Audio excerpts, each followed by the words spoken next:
ദൈവത്തിൻ്റെ തിരുനാമത്തിന് മഹത്വം ഉണ്ടാകട്ടെ.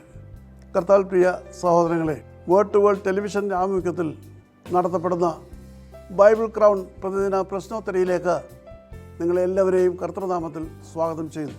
നമ്മുടെ ഇന്നലത്തെ ചോദ്യം, പ്രവാചികയും ഇസ്രായേലിൻ്റെ ന്യായാധിപയുമായിരുന്ന ദെബോരയുടെ ഭർത്താവിൻ്റെ പേരെന്താണ്?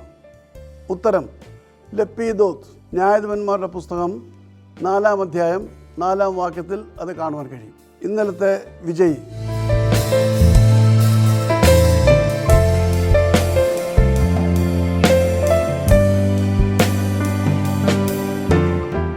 ഇന്നത്തെ ചോദ്യം, തോട്ടിൽ നിന്നും മിനുസമുള്ള എത്ര കല്ലുകൾ തിരഞ്ഞെടുത്ത് ഇടയസഞ്ചിയിൽ ഇട്ടുകൊണ്ടാണ് ദാവീദ് ഗോല്യാത്തിന് നേരെ ചെല്ലുന്നത്?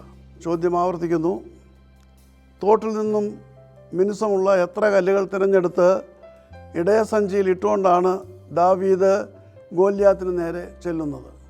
ഉത്തരം വേഗത്തിൽ അറിയിക്കൂ, സമ്മാനങ്ങൾ നേടൂ. ദൈവം നമ്മെ അനുഗ്രഹിക്കട്ടെ. താഴെ കൊടുത്തിരിക്കുന്ന വാട്സാപ്പ് നമ്പറിൽ നിങ്ങളുടെ ഉത്തരങ്ങൾ അയയ്ക്കുക.